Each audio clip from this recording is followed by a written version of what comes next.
Hello and welcome to Pro Baseball World Tour here on RTC Multimedia YouTube channel. My name is Rick Crabb, and joining me as always from his palatial estate in New York and campaign headquarters to be Prime Minister of Thailand, Mr. Eric Marenbach.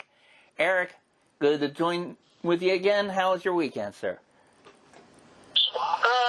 There's baseball. What good could, what bad things can happen?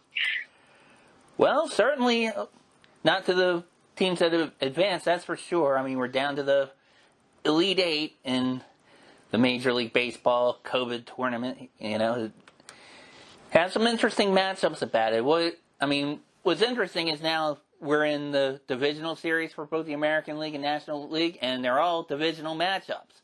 And also some matchups with some history. We'll get to the bracket rather shortly. I have to confess something, though. When we recorded our last episode, it was on the previous Monday night, and it was just as, I think, maybe Game 2 of some of the series were progressing, and prior to that, I was ready to jump on the Buffalo Blue Jays bandwagon. I was going to have Chimek with Daniel Kim, root on Hyun-Jin Ryu, and then what happens? Tampa Bay sweeps them in 2 games. And that's one of the matchups that I was referring to, where Tampa Bay is facing the Yankees divisional matchup. Then you have, in the AL West, you have 2 teams meeting. You have the Houston Astros and the Oakland A's, who had, if you remember, brawl early in the season. If I'm not mistaken, Eric, it was in the second week of the season, or sometime around then, if I remember correctly. Does that sound about right, or? Yeah, pretty much. But a lot of things go by the wayside once the postseason gets underway. Right.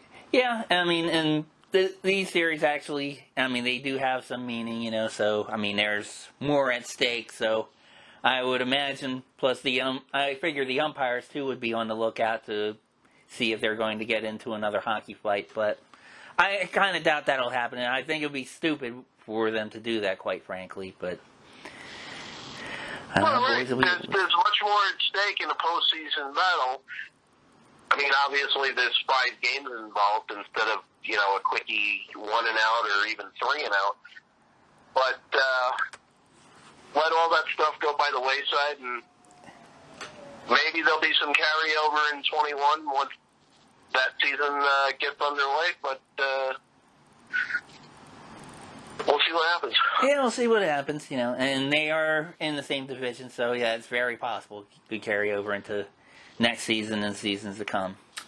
Looking at the National League bracket, it looks like we have the Dodgers and the Padres facing each other. That should be a good matchup, I would think, especially, you have Slam Diego versus the Dodgers, who look like they're not the best.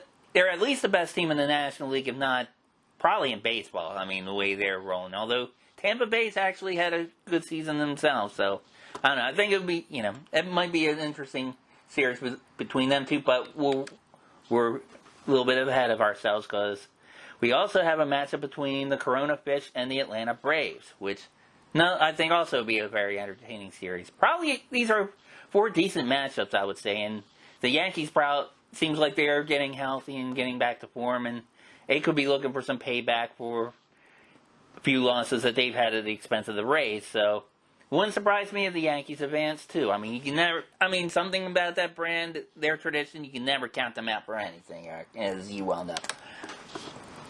Oh yeah, and I got to tell you, getting back to the National League for a sec. Mm-hmm. You had some very interesting mantras come out of that. And this was actually derived more or less from, they said, the Phillies' Ricky Bottalico, who earlier in the year, and I gotta confess, I have said this too on numerous occasions, where if you're gonna excel in a sport, and you're in a mediocre division, you have to beat the bottom feeders. Agreed. What, am I breaking up? No, not at all, not at all.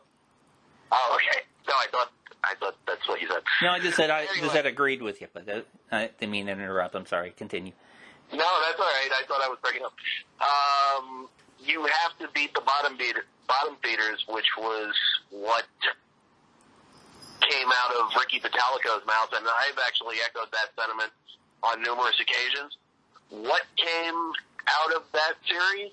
You actually had the Marlins in the dugout with T-shirts that they wore during batting practice every game, and they actually showed them in the dugout that said bottom feeders on it. That proved everybody wrong. The one series that I didn't like what came out of it was after Houston won. And there were some interviews with Carlos Correa. And instead of showing, any sort of contrition, given what had gone on the previous year, guys like Carlos Correa are coming out and saying, well, guys, how do you like us now? Right. It just put a bad taste in your mouth. Now, granted, when it comes to a Houston-Oakland series, I got to confess that I'm kind of rooting for the Astros in the series. I was actually more or less looking forward to an Astros-White Sox kind of series, but that never materialized because... Well, they met in the first round, didn't they? No, it was the... Oh, I'm sorry, you're right. The A's and the White Sox. I'm misreading the graphic. I'm looking right at it. I apologize, Eric, but yeah, that would have been a fun series, but... It would have been definitely a fun series, and for anybody who watched that Game 3 in the A's White Sox series, that home run alone by Luis Robert that went like 1,000,000 feet, and I don't even think it's landed yet. Right. I actually thought that was going to be somewhat of a turning point, but the White Sox had absolutely no pitching whatsoever. I mean, they started a guy that was basically a bullpen game. Who they had their opener get into trouble, only lasted 2/3 of an inning. Then their next guy up proceeded to get hurt after blowing away guys. And it just went downhill from there. Even though the White Sox had opened up the 3-0 lead, it was almost inevitable that Oakland was going to come back. Right. Sorry to say. Yeah, it's a shame, but I want to get back to your Correa comments because I had heard on CBS radio this morning another comment he had made, basically disrespecting the Twins, calling them out for being cursed in the postseason. Meanwhile, the Astros, they were lucky to get in because they finished with a losing record, but because of the expanded playoffs, they were able to make it where this were a regular season, they probably wouldn't. And on top of that, because of the COVID situation, they didn't have any fans to heckle them, which they were expected to after being caught in the cheating scandal with their previous World Series. So, I don't know. I mean, I think I'll be pulling for Oakland in that series myself. Just I'm not predicting a winner there. I'm just as far as a rooting interest. But I also like the National League matchups. I am definitely interested in the Dodgers and the Padres. Some people here in Baltimore are bitter at Manny Machado. I'm actually pulling for him, and personally, I like the fact that San Diego's gone back to the Raleigh Fingers throwbacks. I mean, they're ugly colors, but I don't know. For them, me personally, I think it seems to work, and wouldn't mind seeing them against the Corona Fish, just so we can keep saying Corona Fish in future episodes. But that would be kind of cool. But it wouldn't surprise me if the Dodgers, went on to the NLCS also. But well, as we speak, I mean, the fact that it's a neutral site going on for all 4 games, it's bringing out a lot of wild stuff, especially since the West Coast games in the American League, in order to facilitate television, when you consider the time difference, the games are actually on West Coast afternoon time. And people fly out of there in the day air much more than the night air. Right. Case in point, Houston-Oakland game, it's 7-5 in the sixth inning, and balls are flying. It's just uncanny. And it's going to be like that for all 5 games. Right. So whoever slams it more. Mm-hmm. Well, yeah, I mean, I guess because, well, I'm still confused by this. Are all the American League games, are they all at Dodger Stadium? Because I thought I heard something about some being in San Diego, or that might just have been the divisional. No, well, what they did was one of the series is in Dodger Stadium and the other one's in San Diego. In the American League, you've got games not only in Arlington, Texas, but in Houston as well. Okay. That would make sense, too. So it's same state, different stadium for 2 out of the 4. Right. Which is crazy because Houston's playing in the National League cities on the West Coast, and meanwhile the Astros Stadium's hosting the National League teams. It's so confusing. But well, a lot of irony there. Not only that, but San Diego couldn't even celebrate their victory over the Cardinals in their own ballpark because they had to get out right away so that all the locker rooms could be cleared out to facilitate the American League teams coming in. Oh, wow. That's a shame.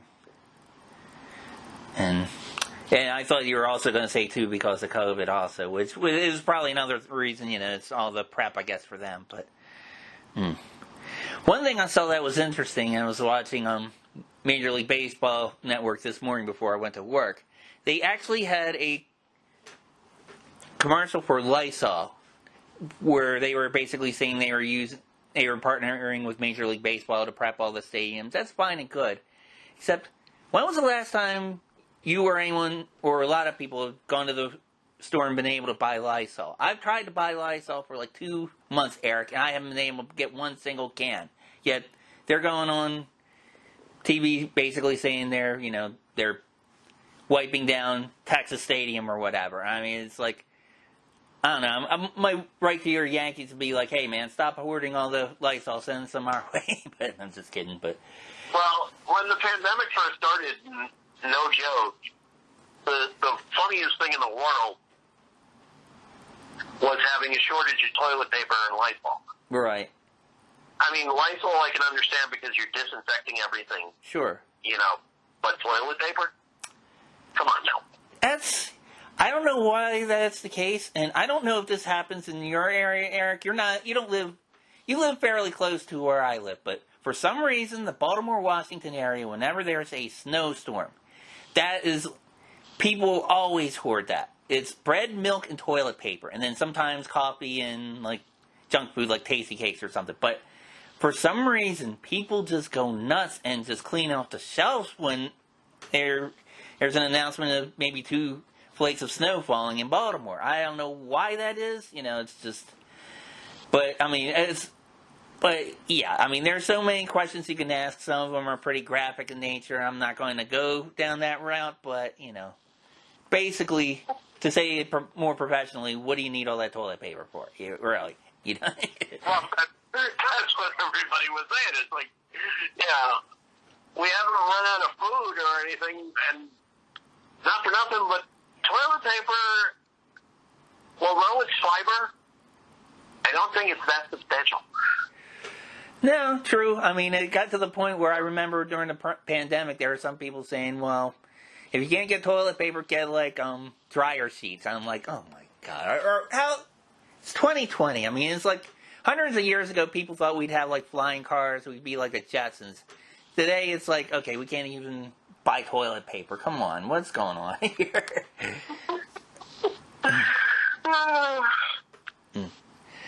But we have a lot of interesting matchups, and I don't know. I'm looking forward to seeing some of these during the week, and I know, of course, you're happy that your Yankees are against the Tampa Bay Rays, and you want them to get some payback. I think they. Yeah, tomorrow's going to be interesting because you've got all 4 games. So I don't even know how. I'm sure it was announced already, but I didn't even take a look yet. Mm-hmm. As far as how you're going to fit all 4 games in between Fox Sports 1, MLB Network, and TBS. Right. I don't know how they work. Yeah. You've got 4 instead of the 2. Yeah. I'm not sure either, but although I do know they have they might just alternate it because I know they still have the networks. They have the alternating networks. I think Fox is doing the National League, and is TBS doing the American League again this year, or is it ESPN? Yeah. Yeah. Okay. So, no, it's TBS. It is TBS. That's what I thought. Okay. All right. So yeah, I think I saw it today. I think they had two games playing tonight, and they'll probably alternate every other night. So. Right. So okay. All right, folks. Well, we're going to take a quick break, and when we return, we're going to move our world tour over to South Korea and talk some KBO. You're listening to Pro Baseball World Tour here on RGC Multimedia. We'll be right back.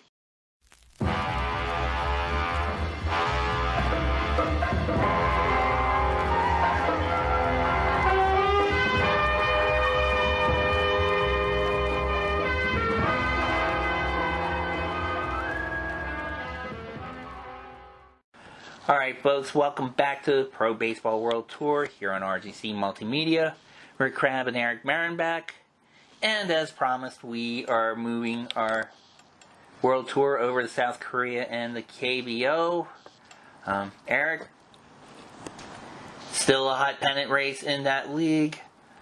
Dinos look like they're still clinging to life, but we've had a few teams kind of flip-flop between 2nd through 5th place. I don't know. What's your take on that? I'm sure it's the same as the last few weeks, just people fighting for either the top spot or to be in the top 5. But I'm still thinking the Dinos are going to hold on to it, and it's going to be a race for the 2 through 5 seed.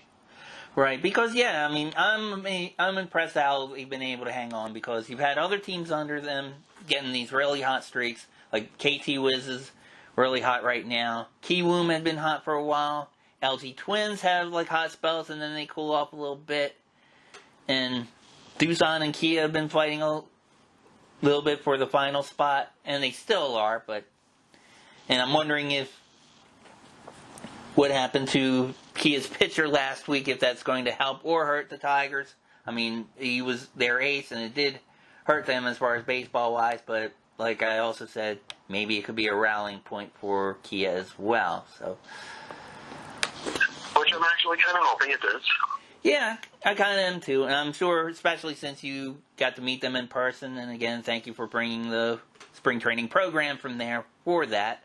And I don't know, I'll talk to you off the air. I have some personal good news that we might be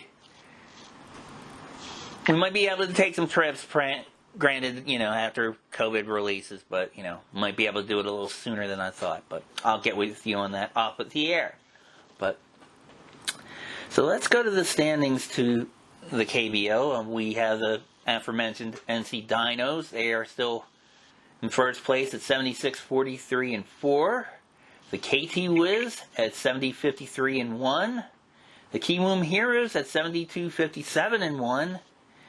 The LG Twins at 68-55-3. They're the Twins' roommates and rivals, the Doosan Bears, at 66-55-4. The Kia Tigers, just on the outside looking in, looks like maybe by a half a game at 64-57-0. The Lotte Giants at 63-58-1. The Samsung Lions at 54-68-3. The SK Wyverns at 42-83-1. And finally, the Hanwha Eagles at 38-84-2. So it still looks like, Eric, I mean, you have Kia and Lotte looking on the outside looking in, but they're still in the thick of it. And I don't see it ever letting up until probably the final week. And I am impressed that the Dinos have been able to hang on as long as they have. I thought either Kiwoom or the Wiz would bypass them as hot as they've been. You know, even the Twins with their bats, but I don't know. We'll see. These playoffs should be amazing, though, and this might be the first year that the first seeded team might not win it all. So, because you have such competitive balance in this league. I'm actually very impressed that 7 out of the 10 teams are above 500. That's an even bigger aspect than everybody fighting for the top 5 spots. True. But you normally see some sort of a disparity as far as the records go. Mm-hmm. This is all bunched up, and you got a bunch of the teams there that are 500 or better. That shows a lot for this league, even with whatever problems they've gone through. True. And I have mixed feelings about ESPN introducing this league to our audiences. On one hand, I'm glad to see some of their games. I'm glad they exposed it. The other hand, they're kind of, since they have Major League Baseball back, they're kind of treating KBO rather poorly and distancing them to their online apps, which basically, I mean, most people who, they have cable, they have a possibility to that app, but if you have if you're cutting the cord basically to watch those things, you have to get some extra stuff, and I don't know, it's kind of a pain in the butt. And plus, tell you the truth, I like watching the games on Twitch better anyhow, so I may be doing that some more. Probably a lot of our fans may be doing that some more, and a lot of them right in my KBO Facebook group have expressed frustration. I don't think so much that they've gone to the app, but it's like they seem to switch at the last minute. They'll be like, okay, they'll be on ESPN2, then they'll be on ESPN, and then they'll be on the ESPN3, the app, and then just so they can have Keyshawn and whoever, come on, man, whatever that stupid show is on ESPN2. It's just basically the radio show with a webcam. That's all that is. It's like, and it's like, I'm sorry, I want to watch my KBO. I don't want to hear 3 hours talk of LeBron and NBA and politics surrounding that. But, there are other channels, there are other time slots they can do that. So, that's just my opinion anyway. Well, don't forget, they claim that ESPN is the world leader in sports. They got into the KBO, but I think they full knew that with the other sports coming in, that was going to take priority as far as viewership, ratings, and all that. Granted, you threw KBO into the mix, and a lot of other people, learned about it, loved it. It's unfortunate that I have to use past tense, but unfortunately, pro sports in America, kind of overshadow everything. True. So. And not only that, it's, on one hand, we wouldn't have been exposed to KBO if it weren't for COVID, but I kind of wish, and I kind of hope, I doubt it's going to happen, but I kind of hope they do keep it, and when COVID regulations do open up, I would like to see establishments, maybe have a breakfast, you can come in and watch KBO or whatever. It's like, I remember doing that when they had the World Cup where Japan and Korea were co-hosting that tournament, and a lot of their matches were at the same times as the KBO baseball games we watch, and there's a couple of radio stations that actually opened up a few breakfast places, and we can go like 4:30 in the morning watch USA and Mexico, and that was a good time. I wish they could do that here. I remember one episode I was hoping like the Durham Bulls could do something like that with the Dinos, where they could have like, I don't know, just serve like breakfast sandwiches and watch the game outside, but I don't know, maybe their local regulations don't allow that down there, but yeah, they weren't even allowed groups of 10, because when I ordered that shirt that I told you about, right, that they did with the conjunction with the Dinos, mm-hmm. I even brought that up as far as like them setting up a giant screen and everything. Right. Their regulations at that time were no groups of more than 10. Mm-hmm. So the way that they had it situated, in that area, it was physically impossible to do. Right. Yeah, that's a shame. Next year, if they kind of keep the international affiliation together, mm-hmm. who knows? If things loosen up a little bit, they might be able to do that. I can't help but happen that it's going to peter out, which is unfortunate. Right. But it would be kind of cool if, somebody like Durham, if they do stick with the Dinos thing, that they could arrange it once things sort of normalize.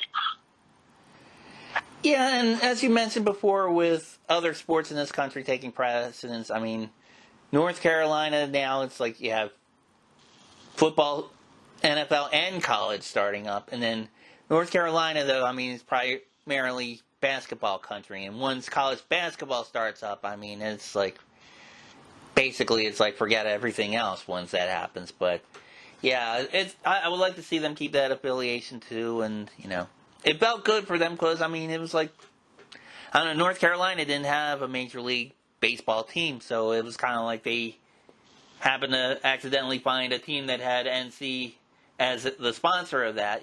They, like, I joked if they were the Hyundai Dinos, I don't think anybody there would care, or less people would care, I should say, but, Well, I honestly, I think the only reason why they latched on to anything was because they broke out so hot right at the start of it. That's true. If they would have been mediocre, I don't think you would have had the entire state latching onto them like they did.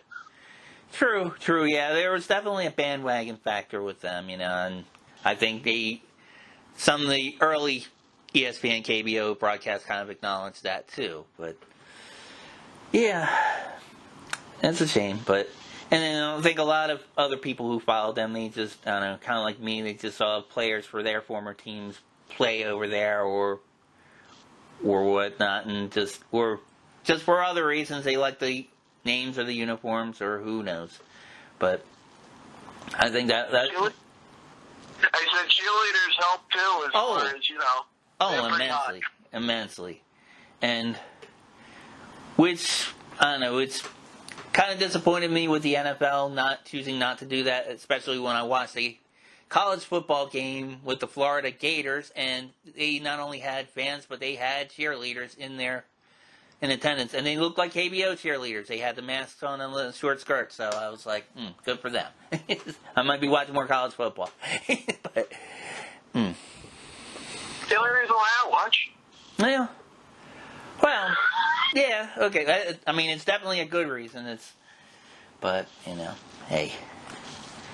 It's not the only reason why I watch the KBO, but it certainly does enhance things, so. GMAC does as well, so. But, there's a different cultural thing. I mean, we have joked about that, but we've actually praised KBO and you, especially with the CPBL, with that too. It's not, the baseball itself is fun, but the things surrounding it that are different from American baseball audiences make it enjoyable as well. So, it's like these statisticians that measure team by team, position by position, and then all of a sudden, right at the end of it, is intangibles. Right. Cheerleaders are such an intangible nowadays. It's not even funny, especially with no crowds in the stands. Right. Although in Asia, we've got crowds. But right. Well, I think it's more of an intangible than anything else at this point. Oh, yeah, definitely. Well, I think with the KBO, even though there are no fans and they've had some games with fans, I think it's because the players are used to the music for their walk-up music for the batting, the music playing while they're at bat. And it's kind of like, even though the cheerleaders don't have a crowd to pump up, I think they still try to do it to build the morale for their home teams. So, I guess the teams still don't feel quite as bad playing in an empty stadium. It's kind of like when we're watching like the sports here where they have the pumped in crowd noise and that kind of thing. I guess that's the only thing that they have to that. Although I think at some of the early KBO games, I think they did have like some pumped in cheers whenever somebody got a hit or something like that. But right. Yeah. I always thought it was funny though when you have the empty stadium KBO games and you hear the dugouts cheering you and they all sound the same. I'm like, God, it sounded pretty comical to me, but You also noticed the big echo as far as like the balls coming off the bat too in an empty stadium. Oh yeah. Sounds like batting practice. More and more prevalent in MLB too. Right. Where balls seem to be flying because there's no fans in the stands and you can hear the actual crack of the bat and the bat speed and all that StatCast crap. And that's one thing I will give a lot of credit to radio broadcasts of Major League Baseball, because what I thought it was going to sound like, since all the games are broadcast from the home stadium, like, I don't know, like your Yankees announcers, I'm sure like Ken Singleton and whoever else is with them, they call all the games from Yankee Stadium, even though, they may be at Tampa Bay or wherever.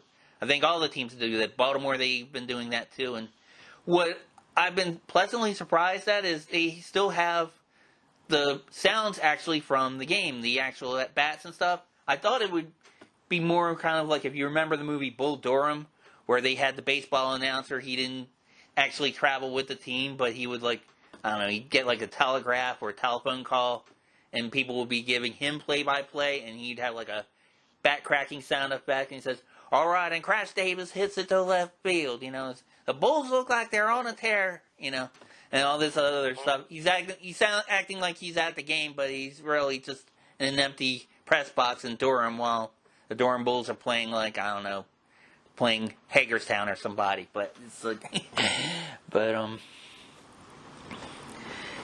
yeah. So. But I was pleasantly surprised with that. It's like I'm guessing they got the feed from maybe the TV sound. I don't know, but I don't know. It's a good sense of audio engineering that I appreciate, if nobody else does. But whatever these teams were doing, they made it work in this crazy season that it was. Yeah, and I will give them credit for that. And you and I have been busting their chops ever since they started with our jokes about the Corona fish and the Cardinals and all the teams testing positive and all. But it did seem like they got their act together, so I hope it stays that way. Yeah, you're seeing positive tests crop up now in the NFL, where a couple of games actually got postponed this weekend, and they'll be played later on in the year. Right. Yeah. It's not only going to be in baseball; it's going to be throughout the sports world. Oh yeah, no doubt about that. And it's unfortunate that we didn't handle it well in the States, and the pandemic that we're going through has traveled through all leaps and bounds.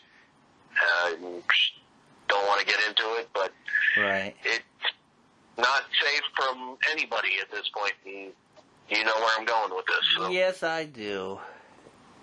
Yeah. You could say someone could make a huge deal about it, but we're not going to go there. But anyway. No. All right. Okay. Well, Eric, do you have any other comments regarding the KBO? Nope. And also, continued prayers for the Brooks family. We haven't even heard that much about him. He hasn't posted that much on Instagram or anything like that, so I'm assuming everything is going well and getting better for his wife and the kids.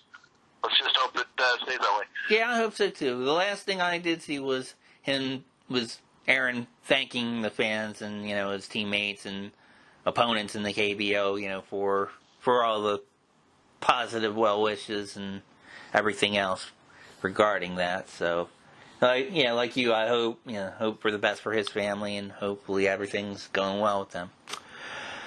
Okay, folks, we're going to take another quick break, and when we return, we're going to move our world tour over to Taiwan and defer to Eric with his knowledge and enthusiasm of the CPBL. You're listening to Pro Baseball World Tour on the RTC Multimedia YouTube channel. We'll be right back.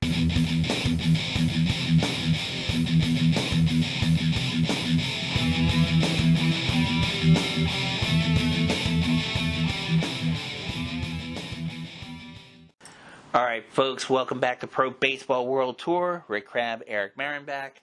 And as promised, we move our world tour to Taiwan and talk some CPBL. Okay, Eric, what happened in the league this week? Well, there's no lead anymore. So you've got a tie in the second half between the Lions and the Guardians, with them actually facing each other the first couple of games this week. So that will battle the tie. It's really fun to watch because normally this time of year you're looking at the monkeys against the brother games as battles for first and second place in either half. It's kind of fun to see the other two teams getting involved in there. Right, and I'm looking at the standings now. Yeah, you're right. Although the brother elephants and the monkeys aren't that far behind, so it's still up in the air. But it looks like it's an aerial dogfight in the air between these four teams. It's fun to see, and I'm sure the fans of all four teams are excited for their teams, as far as their hopes for postseason success. Right. As a matter of fact, I'm just looking now. They actually posted some of the games that have to be made up as a result of earlier rains for the second half. So the season itself is not going to end until October the 19th. Wow. And which, it's still all well and good because it's still warm over there, so, you don't have to worry about any sort of temperature problems. I was going to ask you that, Eric, how the temperatures are over there, so, so they can still be playing. Especially in southern Taiwan. Okay, when I went over last year for the Premier 12, you had temperatures over there still in like the 80-degree mark, 80, 85, even close to 90 during the day. Okay. It does cool off at night a little bit, but it's very, very, West Coast baseball-ish type weather. Right. In the southern part of Taiwan, anyway. Okay. You also had the Future Series, their minor leagues, complete over the weekend. And you had the expansion Weichuan Dragons actually beating the Brother Elephants in 4 games. No kidding. So is the Brother Elephants Future League team, or is it? Yeah, that's their Futures team. Gotcha. And Weichuan actually got in there as a Futures team this year as a preamble for getting into the regular CPBL next year. Oh, nice. Kind of like what they did years ago when KT in Korea was first coming in. I believe they were a minor league team first, and then they got into the actual KBO. And Oh, wow. That kind of thing. So the H1 Dragons won in 4 games. They actually had a nice crowd there. Normally, for the minor league games, when they start at 1 o'clock in the afternoon, their crowds are like next to none. They had a pretty decent crowd for the playoff series. Oh, good. I had some friends of mine go, and I'm actually waiting for CPBL TV to rebroadcast the game because the games are actually on at 1 o'clock in the morning on the East Coast time, so it was a little difficult for me, especially with the full frenzy going on, to watch any of it. And unfortunately, their video on demand for the minor leagues doesn't attach on to the minor leagues day after like they do in the regular. Gotcha. So I'm looking forward to actually watching the game next year.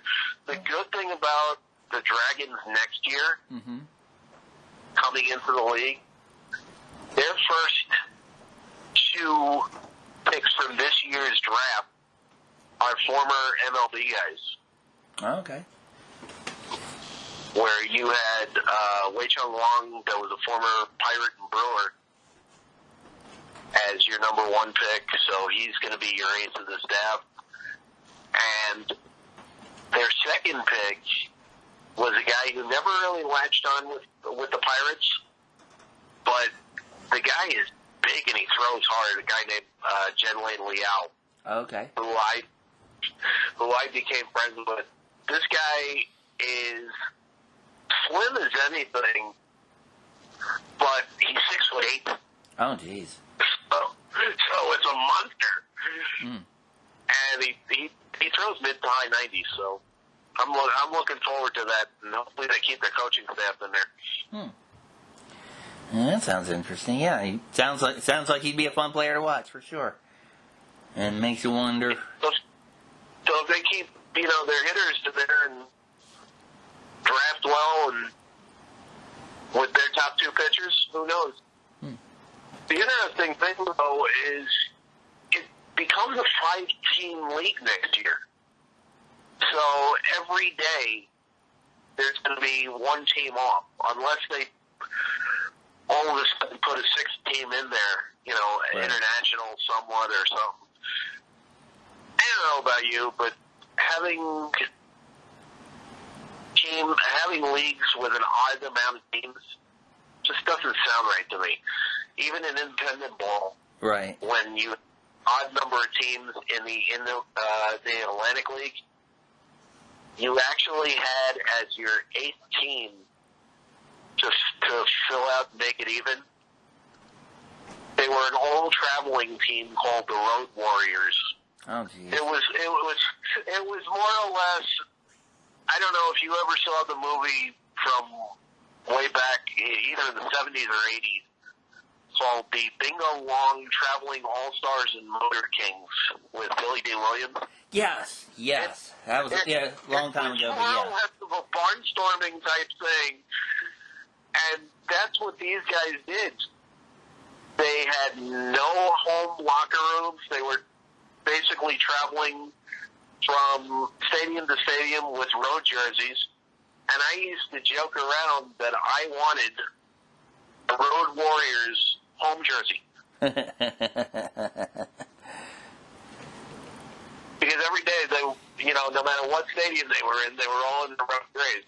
There was never, a white home jersey. I always wanted one for myself. I never made one, even if it was customized.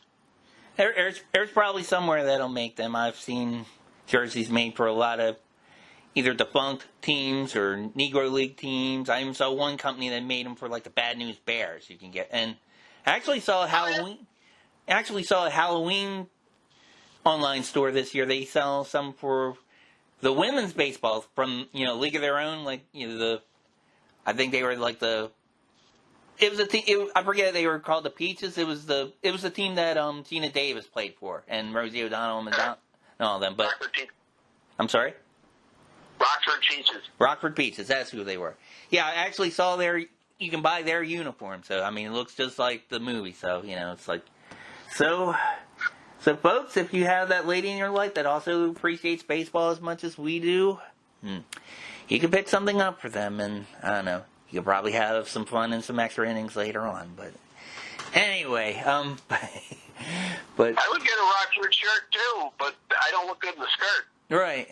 Yeah, maybe get like one like that Tom Hanks had, and just yell at some girl, tell her there's no crying in baseball. Who knows? But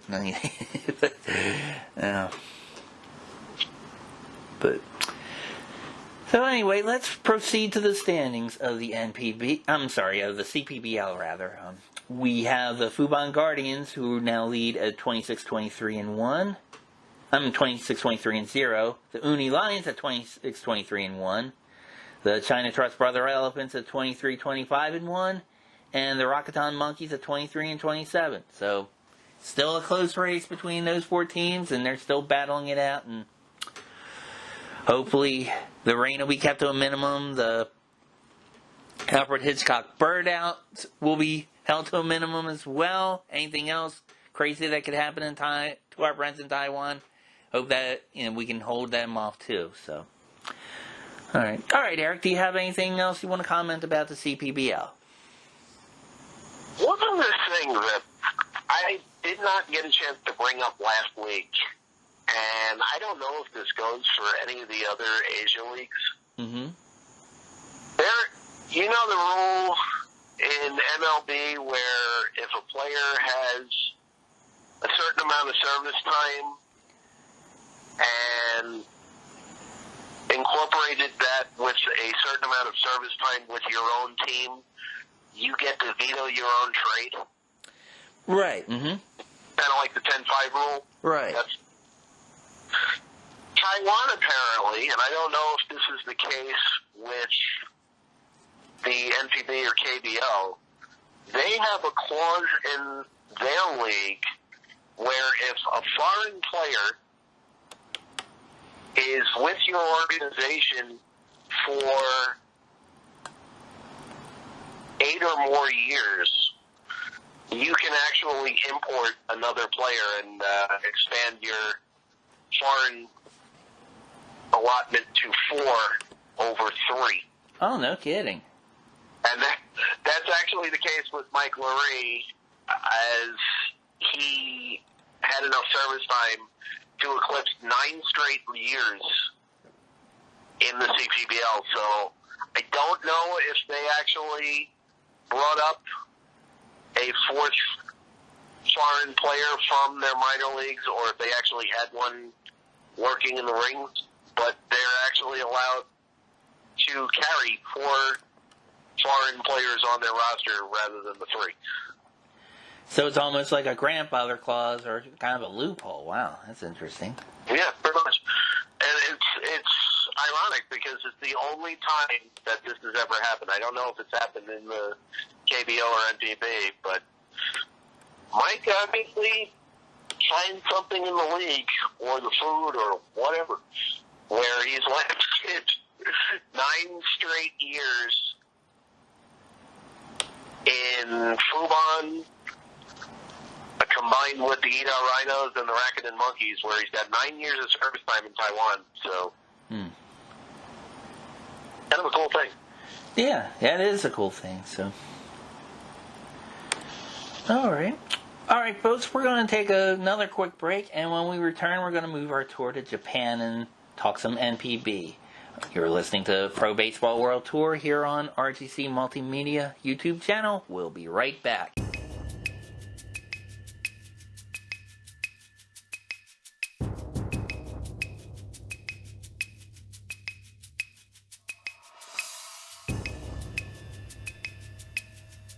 All right, folks, welcome back to Pro Baseball World Tour here on RGC Multimedia. Rick Crabb, Eric Marenbeck, and as promised, we're moving our world tour over to Japan and the NPB. And as usual, I'm scouring for some notes for the NPB. I'm just seeing a few games. Looks like just highlights and scores of a few games here on out as far as battles for the pennant race in the Pacific and the Central Division. It looks like, for example, I just saw a story. I apologize, I'm going back. And the Junichi Dragons, it seems like they're trying to move up to a strong finish in the Central League. I'm actually a little disappointed in the coverage from that 11 Sports network, which has combined with this For the Fans thing. Oh, okay, yeah. If you remember, I told you that they found a guy to actually do some commentary. Right, yeah, I do remember that. I gotta tell you, just for the heck of it, when I had nothing better to do, I went through a full game, and I don't know whether it's an Americanized thing or whatever, but just like the ESPN dudes were having problems mispronouncing names, mm-hmm. the guy that they hired for the 11 Sports thing in the Japan game, he is butchering Japanese names something awful. So it kind of takes the atmosphere out of the game. Right, yeah. That's a shame. It's unfortunate that, you're trying to globalize the game a little bit. Take the time to at least pronounce the names right, please. Yeah. And it's one thing that's, as much as we criticize a lot of the coverage of ESPN and the KBO, the games that they are televising, it seems like the announcers are taking it more seriously. They are actually going back to stats and saying who's leading as far as like who may be leading for the hitter's crown, as far as who's in the home run race and the batting average and that kind of thing, and of course them adding Daniel Kim, giving him even more of a presence. That's been helping a lot too. It really does expand a lot. If you're going to watch I think people who want to watch a foreign league, they want to learn things about that league, how they're similar to the majors and how they're different from the majors, and like with Korea and Japan and with Taiwan, their cultural differences, I think, add to the experience. Whereas some people are just ignorant and just want to make it a Major League Baseball, and when they see it's not Major League Baseball, they complain, And right. It's unfortunate. That's always been the case, unfortunately. And I'm actually guilty of that too. When it comes to independent ball, right? With the lack thereof of it, and all of a sudden you had like these little pop-up leagues that weren't necessarily leagues, but they were more,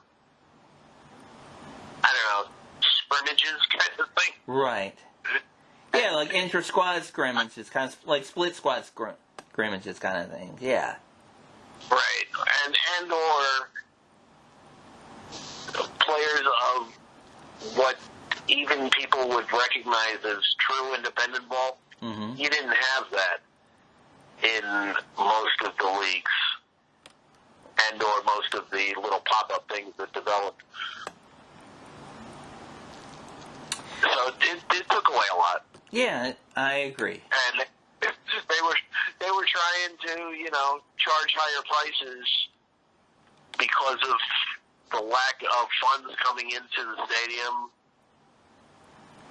Just to knock it off your bucket list is fine, but to charge that amount for play that you're not used to and or subpar play, it don't work.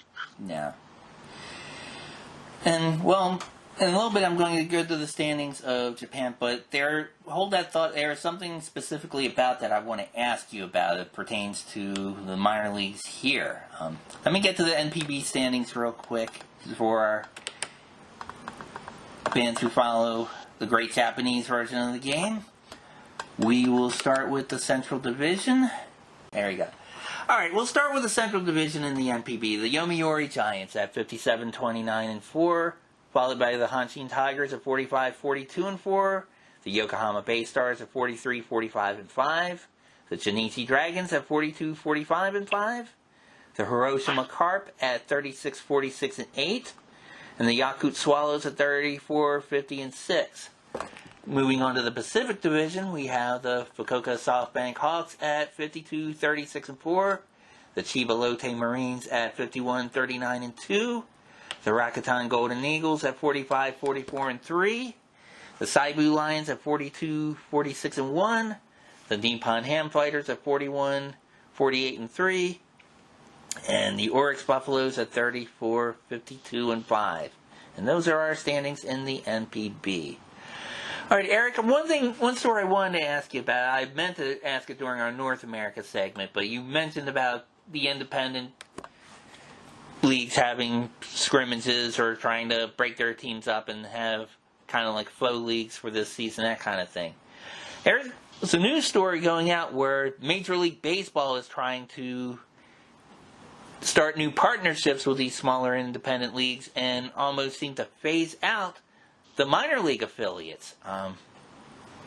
That's been making, I mean, you and I, we've talked about how much we love going to minor league games and that kind of thing. I hope they don't do that. I hope, it'll be unfortunate if they do. There are a lot of small and mid-major cities, that have good baseball and have traditions with their minor league teams. And I'm fortunate to have like several minor league teams that are a short drive from where I live, and as do you. I think it would be very unfortunate because it is affordable for the fans, and you get to see players of your favorite teams come up through their organization, and when you see them on the big stage and they do well, you can go back and say, yeah, I remember when Aaron Judge was playing at Staten Island, or with Manny Machado, or any of these players, that you see them come up through the ranks. And now it's like, if they team up with these independent leagues, I don't know. I think you're going to dilute that. It sounds like a financial cash grab kind of thing. What's your take on that, Eric? Unfortunately, when you're going to be contracting a lot of these the lower leagues, like the rookie ball and the short season team, mm-hmm. I think the only way that these little mom and pop towns will survive is to go with the independent route. Right. I mean, because it is cheaper to run, mm-hmm. and you're not being subsidized by the major league clubs.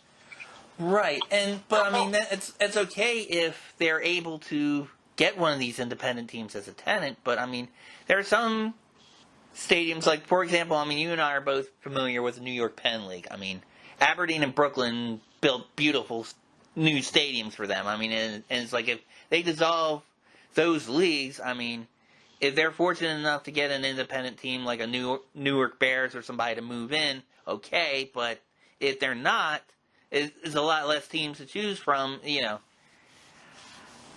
going to have cities stuck with, with empty stadiums for stuff. I mean, I don't know. It's not fair. No, well, that's why the better stadiums, such as Brooklyn in the New York Penn League and such, they actually are going to either be upgraded and or remodeled so that they can replace some of the teams that aren't drawing well. Right. Like, I don't know if it's confirmed or anything, but the rumor was that Brooklyn was going to upgrade its facility and have the capability of being a AA franchise and replacing the Binghamton Rumble Ponies. Oh, okay. That would make sense for them, too. I mean, they kind of be in the same area, especially since the Yankees are able to have Staten Island. So, I mean, yeah, that would definitely make sense for that league, for sure. Because push comes to shove, the Brooklyn Stadium, compatibility-wise, is much better than up in Binghamton, which is basically a college town. And once SUNY Binghamton lets out, you're not going to have a crowd there anyway. So who cares, other than, the college bars over there.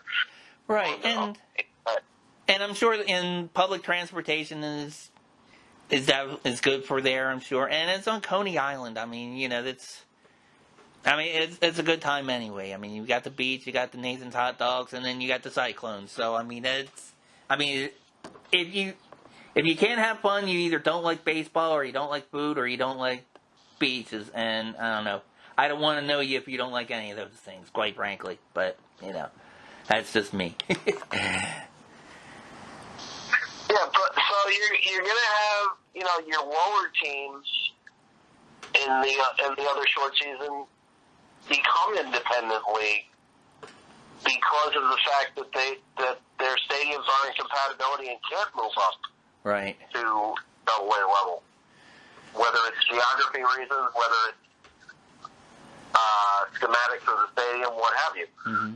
Brooklyn is fortunate enough to be in enough of an area where their stadium is big enough to move up to the double A level compatibility wise, and it's also more or less centrally located. Right. Yeah, and they're very close. Early games in April up in Bingo, where you've still got cold temperatures and possibility of snow. Right. In April and May. That ain't good. No, it's not. I've driven through there, and it's like, I don't know. I was a fan of minor league hockey. I always remembered them as Binghamton, like the Binghamton Rangers and all that. I always thought Binghamton is more a hockey city than baseball. I guess partially because of that with the cold weather and all. But yeah, I did too. Yeah, but like if they do that though, I mean that would be smart. I mean they would be very close to their a lot of the Mets fans anyway. So I mean that would definitely be a plus for them, I'm sure. And probably the Mets would probably benefit from them anyway. Their minor league affiliates for rehab assignments. I mean they would have very far to go if they had to call them back up or send somebody down for a little bit to get some work. But so especially this year where actually their quote unquote alternate site was in Brooklyn. Oh, okay. Because where would you ideally want to have your alternate site? Would you want to have it in Binghamton, New York? Would you want to have it in Syracuse? Or would you rather have it 30 miles up the road in Brooklyn? Right. Yeah.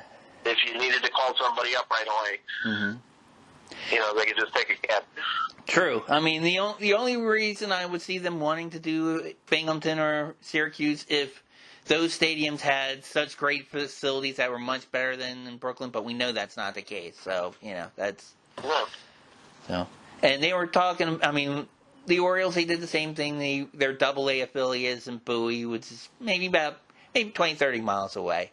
And that's a beautiful stadium, Prince George. I know you've attended a lot of minor league games. You've probably gone to a few down there, maybe. It is a nice facility. But, I mean, there are two teams in Maryland, minor league teams, that they were talking about when they do contract. One of them I was kind of surprised was the Frederick Keys, the Carolina League single-A affiliate, because they've been around for some time, and they've drawn fairly well, especially on the weekends for their crowds.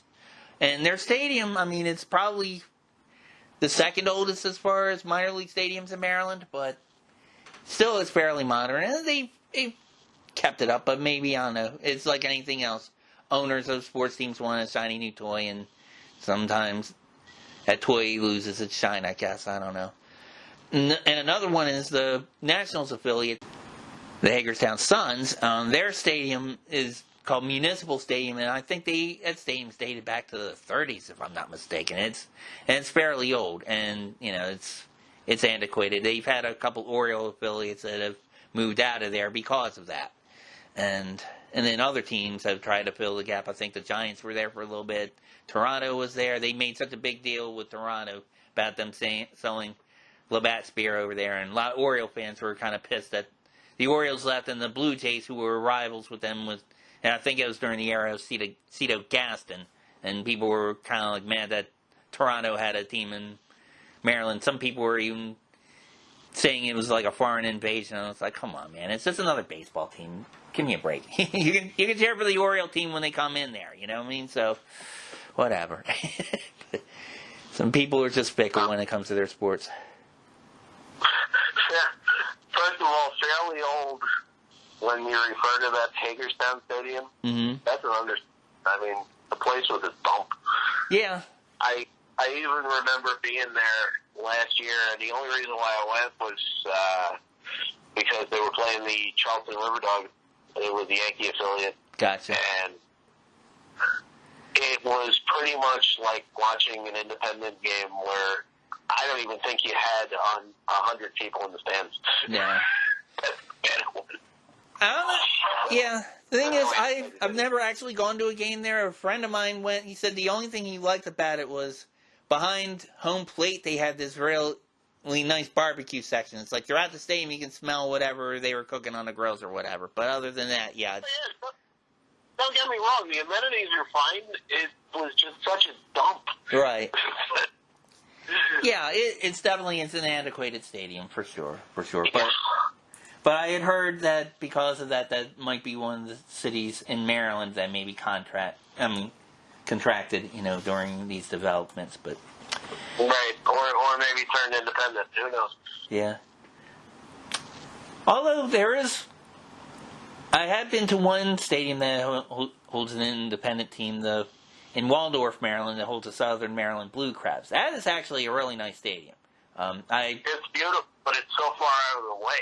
It is. I have a friend that I visited a couple weeks ago lives not too far from there, and yeah, I will definitely attest to that. But because I always thought if they would have maybe put it a little closer, because not too far from there is Andrews Air Force Base. If they would have put it closer to the Capitol Beltway, they could have probably benefited from some fans. And actually, the Orioles, the Bowie Bay Sox, the AA affiliate, is within the Capitol Beltway, and this is before the Nationals came. There was talk of them actually playing their games at RFK, and they were going to just have a AA affiliate in D.C. and so they keep ties with Baltimore and all of that. And they were even advertising themselves as D.C.'s team until Montreal moved to Washington to become the Nationals. But It's a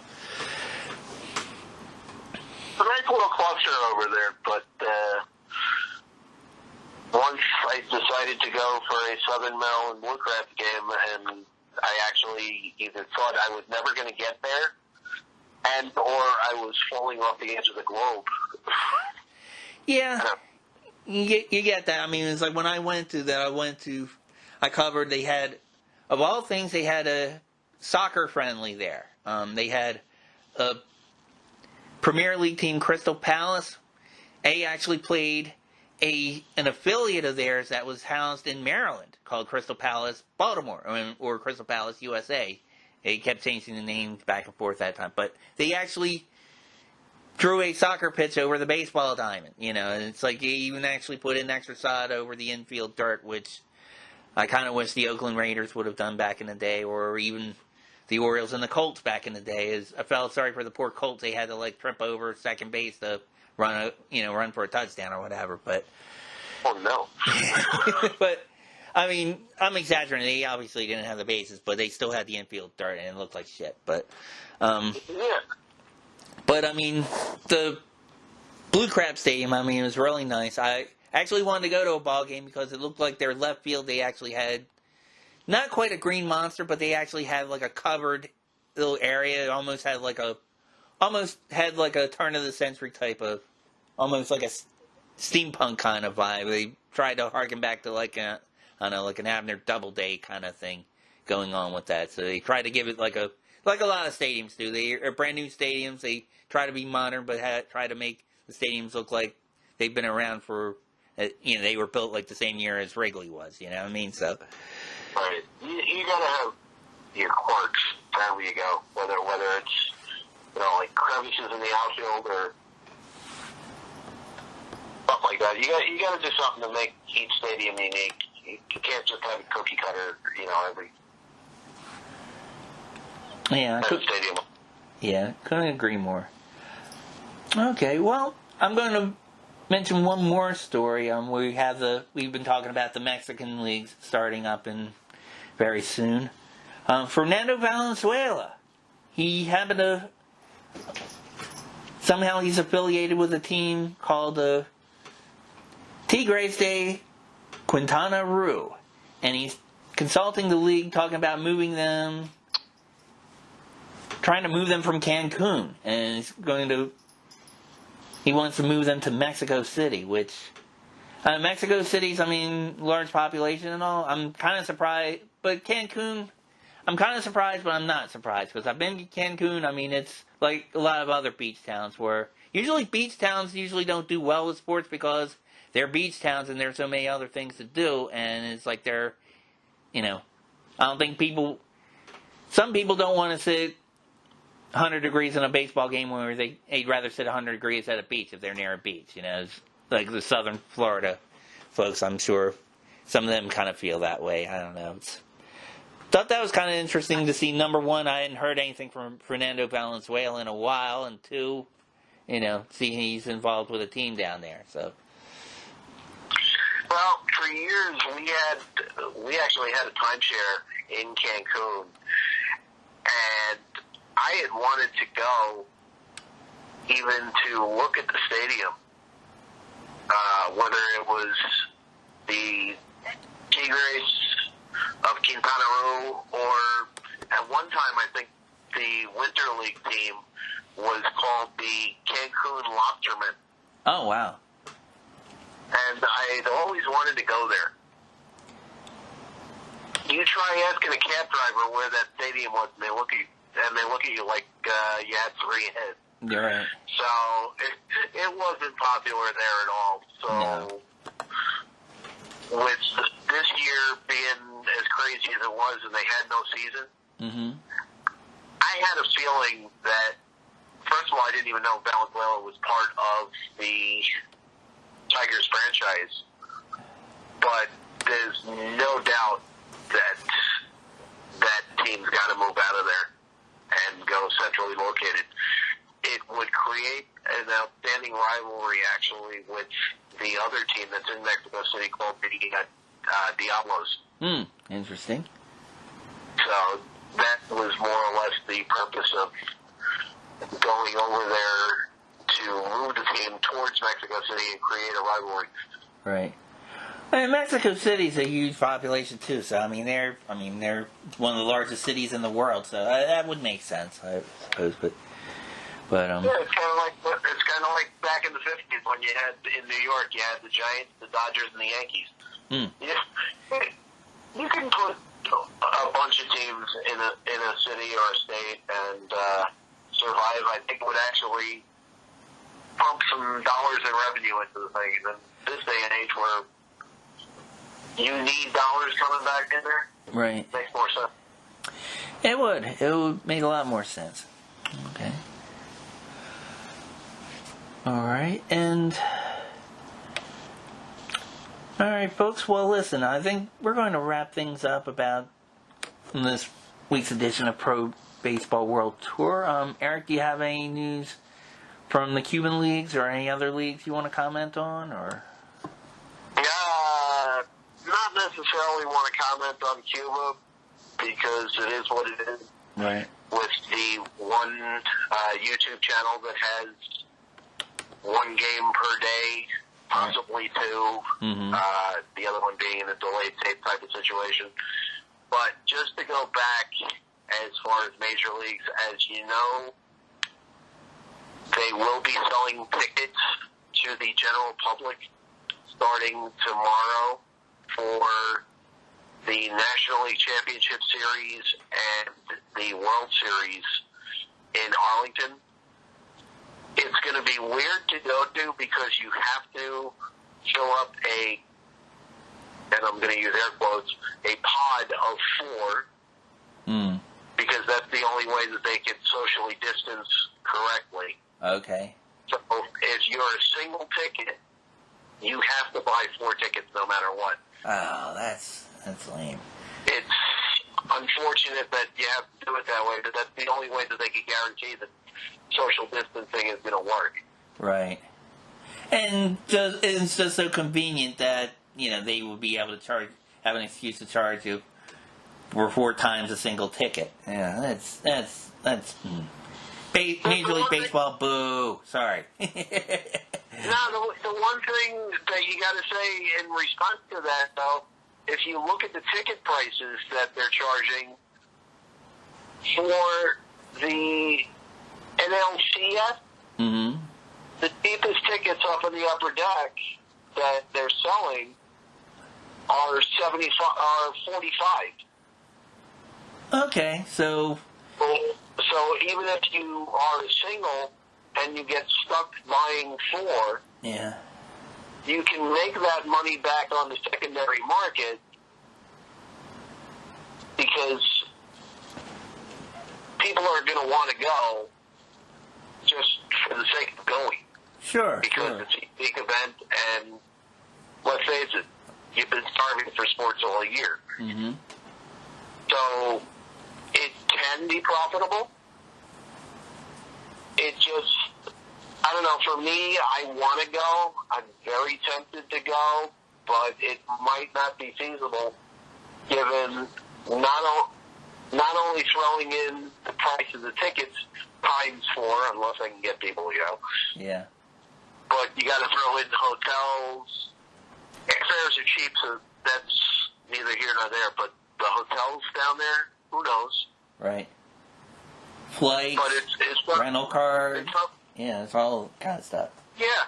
Well, actually, no. Rental cars, you don't really have to worry about because apparently, where Globe Life is situated, they actually have, and I found this kind of unique, they have a trolley system. Oh, okay. That goes from hotel to hotel along a route. Huh. So that equation, it takes it right out of it. So you don't have to worry about parking a car or anything like that. Interesting. Because their parking garages tend to be expensive. Mm-hmm. Now, did they add... The cool thing of everything to work out. Yeah. I'm wondering if they added that on because the stadium in Arlington is a brand new stadium. They just add, this was supposed to be it was their first season that the Rangers played in it, but I mean, fans haven't been to it really other than for other events like high school reunions and all that kind of stuff. Because it was kind of interesting. They were using the previous Texas Rangers ballpark for the Dallas Renegades XFL team, which is right next to Cowboy Stadium, which I thought that was kind of strange, but I thought that was a good use. Good reason to keep that facility used instead of wasting it. Because, that stadium I don't think was all that old. I think it was built after Camden Yards. I do know that, but still. Oh, it's kind of like using RFK. You have other purposes of using it, either for flea markets or high school football games or whatever. You got to keep it up there. Yeah. But okay. Well, on that note, that sounds interesting. It kind of almost makes me want to go to a Texas Rangers game next year if they allow fans again. But just to see what that looks like. But we'll see. General public tickets are going on sale at 11 o'clock Eastern time. Got that amount of time to figure out if I'm actually going to do this, either for the NLCS or World Series. Okay. There are people in New York that are hoping that the Yankees get in it so that they could go down. I got a few phone calls today. Are you going to do it? Are you going to do it? Are you going to do it? Right. I don't know. I might actually decide to invest in a pot of food and then turn around and flip it, for profit. I don't know. Right. Well, be interesting to see how that works. And definitely be an interesting topic on this particular show, too. So, all right. Absolutely. We'll figure that out next week, and I'll let you know next week if I actually do tomorrow. Okay. Sounds good. All right, folks. Well, we're going to wrap things up with this week's episode of Pro Baseball World Tour. And as the old saying goes, it's not over till the fat lady sings. Well, we don't have fat ladies. We have Korean cheerleaders. The NC Dinos cheerleaders taking us out to their version of Baby Shark. Thanks again for watching. We'll talk to you next week.